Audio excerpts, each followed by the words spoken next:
ក្នុងជីវិតអាពាហ៍ពិពាហ៍ពាក្យថាស្ដាយក្រោយមិនគួរចេញពីបបោមាត់បរោះនោះឡើយព្រោះមុនសម្រាប់ចិត្តរៀបការជាមួយនារីរូបណាម្នាក់បរោះមិនមែនចេះតែសម្រាប់ចិត្តភ្លាមៗនោះឡើយតែបានប្រកាសចិត្តច្បាស់លាស់ហើយមុនពេលរៀបការសាងអនាគតរួមគ្នាបរោះបានសន្យាថានឹងស្រឡាញ់និងគោរពប្រពន្ធរបស់ខ្លួនប៉ុន្តែនៅក្នុងសង្គមបច្ចុប្បន្ននៅតែឃើញមានបរោះខ្លះប្រើពាក្យប្រៀបធៀបប្រពន្ធជាមួយនឹងស្ត្រីផ្សេងដោយគិតថាជារឿងធម្មតាឬគ្រាន់តែជាការនិយាយលេងតាមពិតពាក្យសម្ដីនិងអាកប្បកិរិយាបែបនេះមិនត្រឹមតែធ្វើឲ្យប្រពន្ធឈឺចាប់ប៉ុណ្ណោះទេថែមទាំងបង្ហាញថាអ្នកខ្វះខាតភាពជាបរិសុទ្ធពិតនិងកង្វះទទួលខុសត្រូវចំពោះជំរឿសរបស់ខ្លួនដែលបានជ្រើសរើសរៀបការជាមួយនឹងភរិយារបស់អ្នកបរិសុទ្ធទាំងឡាយការស្ដាយក្រោយឬការយកប្រពន្ធរបស់យើងទៅប្រៀបនឹងស្ត្រីដទៃគឺជាកំសោយមួយព្រោះបានអ្នកឲ្យតម្លៃស្ត្រីផ្សេងឬភរិយារបស់គេថាល្អអញ្ចេះអញ្ចោះនោះបានសេចក្តីថាអ្នកអសមត្ថភាពហើយដែលមិនអាចផ្ដល់ឲ្យភរិយារបស់អ្នកបានស្អាតល្អដូចជាគេអញ្ចឹងអ្នកខ្លួនឯងទៅវិញទេដែលគួរឲ្យខ្មាស់អៀនសូមកុំភ្លេចថា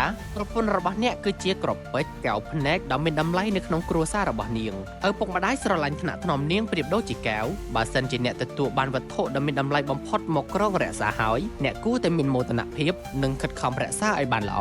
សុភមង្គលពិតប្រាកដគឺជាការស្គាល់ពីតម្លៃគូជីវិតរបស់យើងដោយទទួលស្គាល់និងទទួលយកហើយព្រមកែប្រែនិងជំរុះចោលអ្វីដែលមិនល្អជាហេតុធ្វើឲ្យចំណងអាពាហ៍ពិពាហ៍ប្រេះឆាសាកបិទភ្នែករបស់អ្នកបន្តិចហើយស្រមៃដល់វេលាដំបូងបង្អស់ដែលអ្នកលងស្រឡាញ់ភរិយារបស់អ្នកហើយចងចាំអារម្មណ៍នោះប្រកាសណាស់អ្នកនឹងគ្មានពាក្យស្ដាយក្រោយនោះឡើយបងប្អូនបរិសុទ្ធអើយការសោកស្ដាយឬការប្រៀបធៀបប្រពន្ធជាមួយស្ត្រីផ្សេងមិនធ្វើឲ្យអ្នកក្លាយជាបរិសុទ្ធដ៏អស្ចារ្យនោះទេផ្ទុយទៅវិញវាបង្ហាញពីភាពខ្សោយនៅក្នុងការទទួលខុសត្រូវនិងការមិនយល់ពីតម្លៃនៃអាពាហ៍ពិពាហ៍ប្រពន្ធរបស់អ្នកគឺជាដៃគូដែលអ្នកបានជ្រើសរើសហើយនាងសមនឹងទទួលបានការគោរពក្តីស្រឡាញ់និងការឲ្យតម្លៃចូលបោះបង់ពាក្យស្ដាយក្រោយចោលហើយចាប់ផ្ដើមសាងសង់ជីវិតអាពាហ៍ពិពាហ៍ដ៏រីករាយជាមួយនាងសុភមង្គលពិតប្រាកដមិនមែនស្ថិតនៅក្នុងអ្វីដែលអ្នកគិតថាមិនទាន់មាននោះទេប៉ុន្តែស្ថិតនៅក្នុងអ្វីដែលអ្នកកំពុងមាននៅចំពោះមុខអ្នក